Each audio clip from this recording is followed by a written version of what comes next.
Comme vous le savez, John Cena a célébré ses 20 ans de carrière à Monday Night Raw ce lundi 27 juin. Avec Clément, on va faire un top 3 des moments qui nous ont marqués dans ces 20 années de carrière de John Cena. On va commencer avec le top 3 de Clément. Clément, je t'écoute. Donc le premier top 3 que j'ai du coup, en top 3, c'est le premier titre à la WWE, donc le US Championship contre Big Show à WrestleMania 20. Ok, parfait. Alors moi, mon top 3 des souvenirs marquants de John Cena, c'est un match qui s'était passé en 2007 contre Umaga, champion intercontinental, Lance Cade et Trevor Murdoch, les champions par équipe. Et en gros, si tu veux, le GM de l'époque, Jonathan Coachman, il avait mis en équipe John Cena avec Candice Mitchell. Et John Cena, en fait, du coup, bah voilà, dans un handicap match, il devait affronter 3 gars, 3 bonhommes avec une femme. Et le souvenir que j'ai de John Cena, c'est qu'en fait, tu vois, il était en mode gentleman. Tu vois, il regarde Candice Mitchell sur la rampe et il lui dit meuf, n'y va pas, je vais y aller, t'inquiète, je vais gérer, tu vois. Et il gagne le match. Et ce souvenir, il m'avait marqué à l'époque. Parce que je commençais le catch et je me suis dit, putain, Cena, c'est une dinguerie quand même. Ton numéro 2, Clément. Son premier titre, donc le WWE Championship contre JBL à WrestleMania 21. Donc son premier titre mondial, faut être précis. Ok, ça marche. Alors moi, mon deuxième souvenir, il est assez récent. C'est tout simplement la promo de 2017, août 2017, contre Roman Reigns, qui était mis en avant comme étant le big dog. Il venait de battre Undertaker à WrestleMania et le public n'avait pas du tout accepté. Et Cena, il a sorti une promo de taré, mais il y avait tellement de vérité dans cette promo, j'ai vraiment surkiffé. Pour moi, c'est l'un des meilleurs souvenirs que j'ai de John Cena.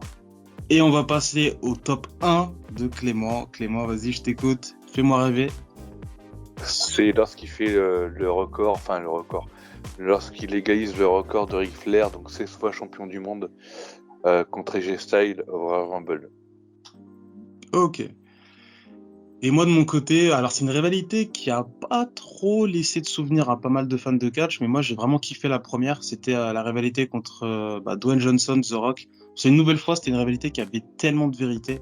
Entre les deux, ils s'envoyaient énormément de tacles. Et je sais pas si tu te rappelles de la promo dans laquelle en fait John Cena il arrive. Et tu sais, The Rock il avait fait 20 minutes de promo. Et Cena il arrive et il fait comparé à toi, moi, quand je fais des promos, je mets pas des notes, des anti-sèches sur mon avant-bras. Et en fait, tout le public s'est dit, mais c'est pas possible, c'est vraiment vrai. Et c'est vrai, en fait. Tu vois, ce jour-là, Dwayne Johnson, il avait vraiment mis des anti-sèches sur son avant-bras. Et petite anecdote, Nikki Bella, avec qui il était en couple à l'époque, a dit dans une interview que Dwayne Johnson l'avait vraiment très mal pris parce que c'était pas prévu que John Cena dise ça. Et quand tu regardes la vidéo, la promo, Dwayne Johnson, par la suite, il bégaye en fait. Il a du mal à terminer sa promo parce que sinon, il se barre après, hein, tu vois. Il dit ça, il se barre.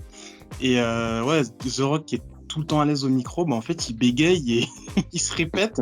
Et tu sens qu'il est énervé, tu vois.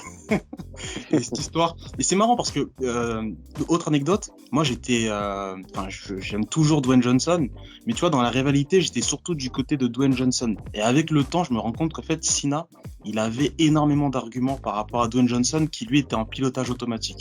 Donc voilà, c'est ça mes souvenirs de John Cena. Est-ce que tu as un bonus à nous proposer, Clément? Bah toi, t'as pas de rivalité face à Dwayne Johnson, The Rock. Moi, si je dois choisir une rivalité par rapport à John Cena, par rapport à sa carrière, je choisis clairement sa rivalité contre Randy Orton. Pendant quasiment un an, entre 2008 et 2009 à peu près, voire 2010, je sais plus trop, ils ont fait quasiment un an de rivalité l'un contre l'autre à tous les pay-per-view. Ouais.